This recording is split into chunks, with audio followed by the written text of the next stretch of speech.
there've been a different set of roles. There has been a consulting role does require the ability to manage professionals and to manage them collaboratively, not in a command and control sense, but you need at the end of the day to get colleagues to work with you in a certain way through exercising leadership that gets results. And you also need to get clients to work with you.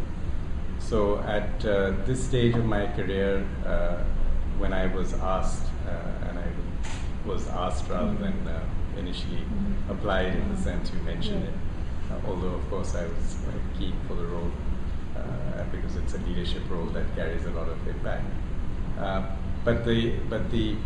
That frankly was an opportunity very hard to resist.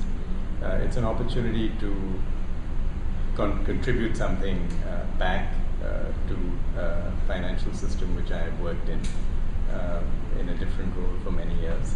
And it's also an opportunity as a professional to test oneself. I think the institution had suffered to some extent due to a lack of leadership, as you say. But there were two mitigating factors here, perhaps, before I get to the problems that arose.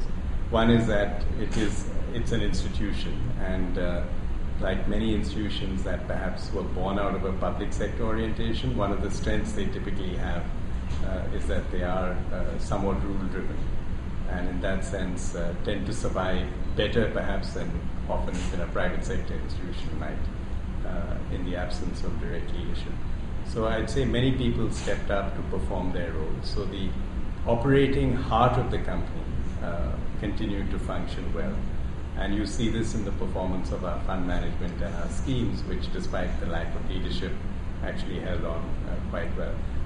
The other mitigating factor was that the stakeholders in this company put their arms around it, both those from the public sector and T. Rowe Price, and of course the employees themselves. And I think they did form a ring of steel, if you like, to make sure that it was protected during that time.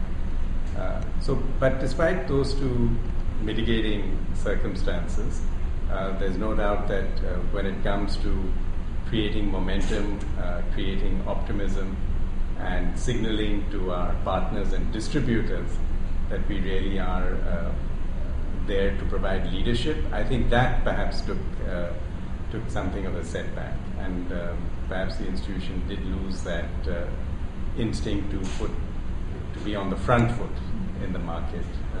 It had adopted a somewhat defensive position.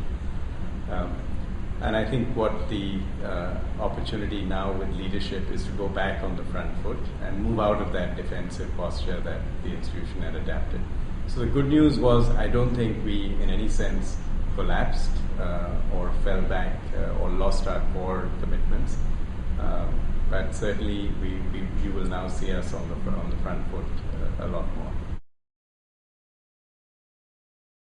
I think our aim is to re-establish ourselves as the leading asset manager in the country. In terms of AUM? And that's on three dimensions. That's in terms of AUM, it's in terms of profitability, and it's in terms of winning the respect of our peers and partners. Now the implications of that are quite extreme. I think one is to genuinely rebuild the position and trust that the industry has with our core investors, and in particular with the retail investor in equity products. The second is Indian debt and equity are both internationalizing, and I think it's going to be hard to be a serious asset manager in this country without having a clearer proposition for international investors, not just NRIs, but more broadly defined international investors.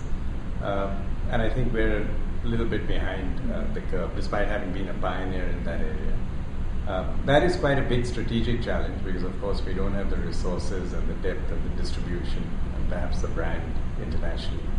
The third area would be to have built a quality and a professionalism for the industry and the institution.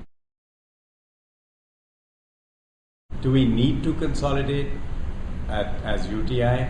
Do we see a lot of value in many of these institutions? To be honest, it's not clear what you get when you buy another mutual fund.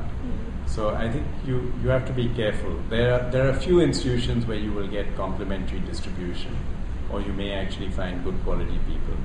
But for the most part, you will get nothing other than a set of volatile assets and people that can be easily replaced or walk out of the door. So I'm not a fan of paying a significant premium to acquire another entity or add AUM. I can do that organically as well.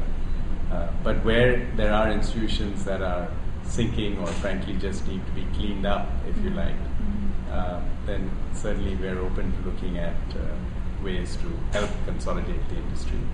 And there may be one or two instances where there's a genuinely strategic opportunity to help us achieve our goal of market leadership, where we might get access to unusual talent or distribution.